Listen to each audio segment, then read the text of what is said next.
Property से जुड़ी हर खबर पर रखें नजर और सब्सक्राइब करें रेड बॉक्स टीवी। अस्सलाम वालेकुम नाजरीन, मैं हूं आपकी होस्ट अरूबा आसिम और आप देख रहे हैं प्रॉपर्टी इनसाइट्स। आज इस वीडियो में हम मवाजना करेंगे कि पटेल इंडस्ट्रियल पार्क किस तरह बेहतर है कोरंगी इंडस्ट्रियल एरिया से। कोरंगी इंडस्ट्रियल एरिया जहां 4500 इंडस्ट्रीज ऑपरेट करती हैं और डिफरेंट यूनिट्स हैं, जिस तरह textile, automobile, chemical industries. Korangi industrial area जो कि 8500 एकड़ पर मुश्तमिल है और मिड 60s में स्टैब्लिश हुआ था, लेकिन वहाँ के हालात इतने ख़राब क्यों हैं और Patel industrial park Korangi industrial area से मवाजने में किस तरह बेहतर है। तो चलिए इन सवालों के जवाब जानते हैं हमारे real estate expert mister Danish से। अस्सलाम वालेकुम दानिश, कैसे हैं आप? वालेकुम अस्सलाम, अल्लाह का शुक्र। सर, अगर हम बात करें पिछले दिनों जो है तो बहुत कराची में तूफानी बारिशें हुई हैं, उस हिसाब से जो है रोडों की हालत तो न्यूज़ चैनल पे आपको देखने को मिली होगी कि किस तरह सैलाब से भरी हुई हैं। कोरंगी इंडस्ट्रियल एरिया में भी अच्छी खासी बारिश देखने को मिली है, तो पटेल इंडस्ट्रियल पार्क में अगर इन फ्यूचर बारिश होती है तो उनकी क्या प्लानिंग है इन सब चीज़ों से निपटने के लिए?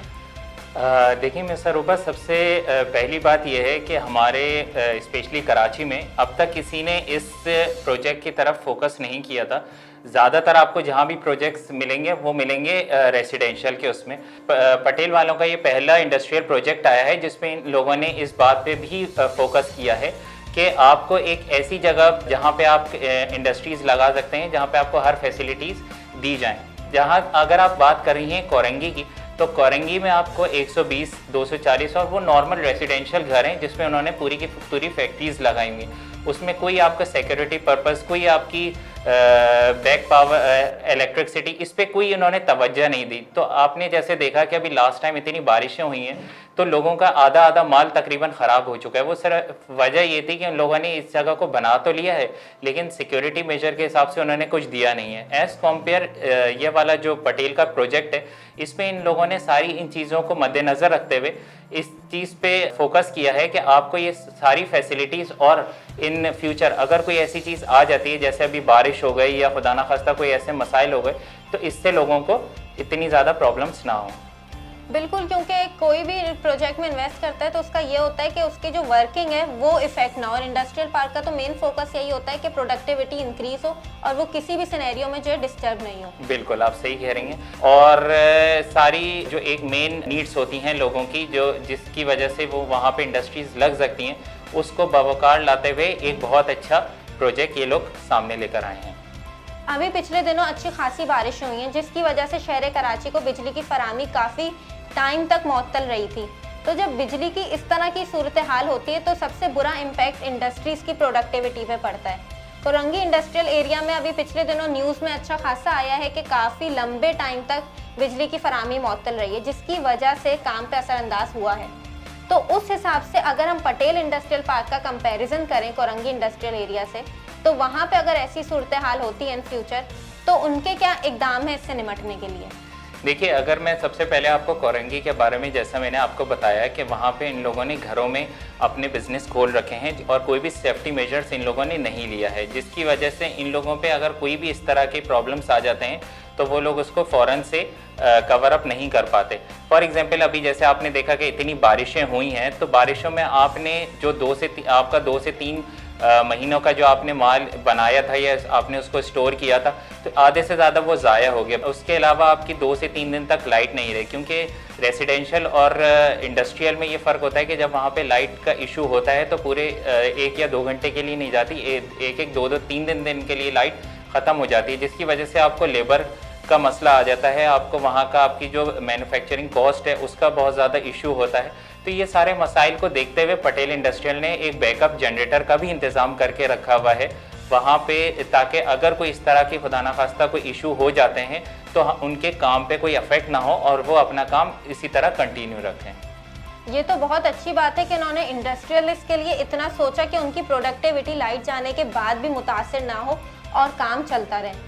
अगर बात की जाए तो शहर कराची में सबसे बड़ा मसला वेस्ट और सीवरेज मैनेजमेंट का है, क्योंकि यहाँ पे बारिश होती है तो अच्छा खासा पानी गलियों में भर जाता है। कोरंगी इंडस्ट्रियल एरिया की भी सूरत हाल कुछ ऐसी ही थी कि वहाँ पे अच्छा खासा पानी गलियों में भर गया था, जिसकी वजह से गलियों में अच्छा खासा पानी जमा हो गया था और 1.5 मिलियन के करीब जो है वर्कर्स अपने फैक्ट्रीज जो है ना देर से पहुँचे। तो उस हिसाब से काम भी इफेक्ट हुआ और प्रोडक्शन भी इफेक्ट हुई। तो यहाँ पे अगर ऐसा होता है फ्यूचर में कि भाई बारिश अच्छी खासी होती है या पानी भर जाता है, वैसे तो हमें लग रहा है कि प्रोजेक्ट बहुत अच्छा है, ऐसा कुछ होगा नहीं, लेकिन फिर भी इससे निपटने के लिए उनके क्या इकदाम है? देखिए, अगर आप सबसे पहले वहाँ का स्ट्रक्चर देखती हैं तो वहाँ पे जो आपको सबसे ज़्यादा प्रॉब्लम्स होती है वर्कफोर्स को वहाँ पहुँचने के लिए होती है, क्योंकि ज़मीन वहाँ पे कच्ची हैं, गड्ढे हुए हुए हैं और लोगों का पानी अच्छा खासा ऊपर हो जाता है सेवरेज की वजह से। वहाँ की अभी सेवरेज लाइंस अभी नई डाली गई हैं और उनको इस तरह इंडस्ट्रियल उसमें बनाया गया है कि इवन अगर बारिश अपने रिकॉर्ड ब्रेक भी करती है तब भी वहाँ पे पानी जमा नहीं होगा। दूसरा, ये वहाँ की जो इन लोगों ने सड़कें डिज़ाइन करी हैं वो इस तरह करी हैं कि उसको एक स्लोप की शक्ल में दिया गया है, ताकि अगर पानी वहाँ पे आता भी है तो वो स्लोप से गुजर के उस प्रोजेक्ट से निकल जाएगा। और ड्रेनेज का इंतज़ाम भी बहुत ज़बरदस्त किया गया है, जिसकी वजह से वहाँ पानी जमा होने का कोई चांस नहीं है। तो अगर वहाँ पे कोई अपना प्रोजेक्ट लगाना चाहे तो आई थिंक उनके लिए एक बहुत अच्छी अपॉर्चुनिटी है। ये तो हमने बात की बारिश के हवाले से। अब थोड़ा आते हैं सिक्योरिटी पॉइंट ऑफ व्यू से। इंडस्ट्रियल एरियाज में जो चीज़ सबसे ज़्यादा लैक करती है वो है सिक्योरिटी।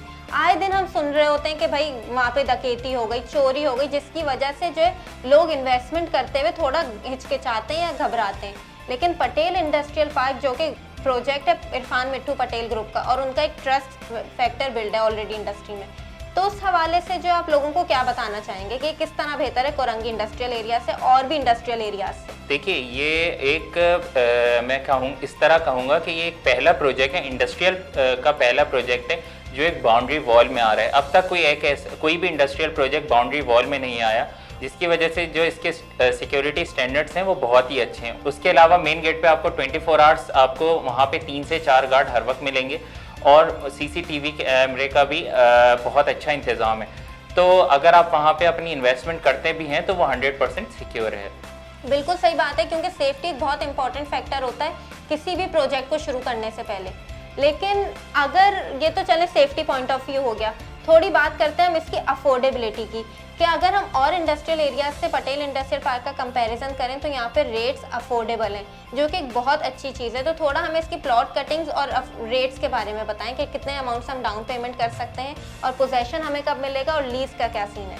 अच्छा, इसकी अगर मैं रेट्स की बात करूं तो ये 240 स्क्वायर यार्ड और 320 गज के प्लॉट्स अवेलेबल हैं यहाँ पे। और इसको पटेल ग्रुप ने इस बात पे मद्देनज़र रखा है कि जितनी भी जॉइंट हमारी इंडस्ट्रीज़ हैं वो तो खैर बहुत बड़े पैमाने पे अपनी फैक्ट्रीज़ लगाती हैं, लेकिन जो बेचारे हमारे नॉर्मल इंडस्ट्रीज़ हैं जिस पे ज़्यादा हमारा फोकस नहीं होता, और जो जैसे आपने कोरंगी की बात करी या 4K की अगर मैं बात करूँ साइट 1 साइट 2 की, तो उनकी प्रॉपर इंतज़ाम नहीं दिया हुआ, जिसकी बिहाफ पे हम इन लोगों ने ये प्रोजेक्ट स्टार्ट किया है। 250 स्क्वायर यार्ड प्लॉट का अगर किसी को ज़्यादा रिक्वायरमेंट है, फॉर एग्जांपल किसी को 500 स्क्वायर यार्ड की या 1000 स्क्वायर यार्ड प्लॉट्स की रिक्वायरमेंट है अपनी इंडस्ट्री लगाने के लिए, तो वो भी हम उनको फराहम कर सकते हैं। अगर मैं इसकी प्राइस की बात करूँ तो बहुत ही अफोर्डेबल है। वजह यह है कि इसमें सारी चीज़ें हम लोगों को देखनी पड़ती हैं कि आपको इसमें अच्छी रोड्स मिल रही हैं, सेवरेज का अच्छा निज़ाम मिल रहा है, बाउंड्री वॉल मिल रही है, सिक्योरिटी का निज़ाम बहुत अच्छा मिल रहा है, चोरी चकारी का कोई डर नहीं। तो अगर ऐसी जगह पे अगर आप अपना प्रोजेक्ट लगाते हैं तो वो इन द फ्यूचर उसकी जो डिमांड है वो बहुत ही ज़्यादा हाई होने वाली है अगले 3 से 4 साल में। अच्छा सर, और इंडस्ट्रियल एरियाज में ये है कि उनका रोड नेटवर्क जो है वो थोड़ा कंजस्टेड होता है, जिसकी वजह से उनकी एक्सपोर्ट और इम्पोर्ट का जो लॉजिस्टिक फैक्टर आ जाता है ट्रांसपोर्ट का, वो थोड़ा इफेक्ट होता है। तो पटेल इंडस्ट्रियल पार्क की जहाँ तक हमने लोकेशन देखी है तो वो बहुत आइडियल है, नॉर्दर्न बाईपास, सुपर हाईवे, तो उनसे जो ट्रांसपोर्ट फैसिलिटी है लॉजिस्टिक्स की वो ईजी रहेगा। तो थोड़ा इस पर भी रोशनी डालें। देखिए, ये बात सबसे ज़्यादा इंडस्ट्रियलिस्ट को बहुत ज़्यादा अफेक्ट करती है कि वो पूरा मैन्युफैक्चर कर ले, लेकिन अगर उसकी ट्रांसपोर्टेशन अच्छी नहीं होती तो उसका माल टाइमली पहुंच नहीं पाता या किसी वजह से फंस जाता है। पटेल इंडस्ट्रीज़ ने इस बात को भी बहुत ज़्यादा फोकस में रखा है, और अगर मैं बात करूं इसके 1 नहीं 2 नहीं 3 रास्ते खोलते हैं। एक रास्ता आपका, अगर आप सुपर हाईवे की तरफ से जाएं तो सिर्फ 1.5 से 2 किलोमीटर पर आपको ये प्रोजेक्ट मिल जाता है, मेमार के बिल्कुल बैक साइड पर आता है। अगर आप इसकी दूसरी तरफ से निकलते हैं तो सिर्फ 2 किलोमीटर पर आप नॉर्दर्न बाईपास M9 टच करते हैं और वहाँ से आप सीधा सुपर हाईवे को टच कर सकते हैं। तीसरा, अगर आप लेफ्ट हैंड साइड पर जाएं तो वहाँ से सिर्फ 1.5 से 2 किलोमीटर पर आप 4K चौरंगी पर भी पहुँच सकते हैं। तो ये तीनों वो मेन रास्ते हैं जिस पे आप आकर आसानी से आप शहर के जिस हिस्से में जाना चाहें वहाँ जा सकते हैं। सर, अगर मैं आपकी बात को सम अप करूं तो बेसिकली हमें आपकी बातों से ये अंदाज़ा लगा लेना चाहिए कि Patel industrial park her point of view से एक इंडस्ट्रियलिस्ट के लिए बेहतर अपॉर्चुनिटी है, चाहे वो रोड नेटवर्क के हिसाब से हो या उसकी ट्रांसपोर्ट के हवाले से हो या location security. Her point of view से पटेल इंडस्ट्रियल पार्क में इन्वेस्टमेंट आइडियल है। बिल्कुल सही कह रही हूँ। बिल्कुल आप सही कह रही हैं। देखिए, अगर हम एक छोटा सा घर भी लेते हैं तो बहुत सारी चीज़ें इस बात को मद्देनज़र रखते हैं कि हमारी आने वाला जो टाइम है उसमें हम लोगों को कोई इतनी ज़्यादा प्रॉब्लम्स ना हो। तो जो भी इंडस्ट्रियलिस्ट हैं, अगर वो अपना बिजनेस स्टार्ट करना चाहते हैं तो वो अपनी जो पूरी इन्वेस्टमेंट है वो एक लगा रहे हैं। तो ये सारी चीज़ों को उनको ज़रूर इस बात का वो एहसास करेंगे कि उनको क्या क्या फैसिलिटीज़ मिल रही हैं। इस चीज़ों को मद्देनज़र रखेंगे कि ये जो सारी फैसिलिटीज़ हैं अभी तक कराची सिटी में प्रोवाइड नहीं की गई हैं। तो पटेल इंडस्ट्रियल पार्क हर लिहाज से एक बहुत अच्छा प्रोजेक्ट है। बहुत बहुत शुक्रिया दानिश, अपनी कीमती राय से हमें आगाह करने का। बिल्कुल, अगर आप अपनी इन्वेस्टमेंट लगा रहे हैं तो सोच समझ के लगाएं और एक ऐसी जगह लगाएं जहां आने वाले वक्तों में आप उससे मुनाफा हासिल कर सकें। उम्मीद है आपको हमारे इस इंटरव्यू से आसानी हुई होगी अपने इंडस्ट्रियल प्लॉट ढूंढने में। तो अगर आप पटेल इंडस्ट्रियल पार्क में इन्वेस्ट करना चाहते हैं तो नीचे दिए गए नंबर पर कॉल करें, हम आपसे खुद राब्ता करेंगे। अल्लाह हाफ़िज़।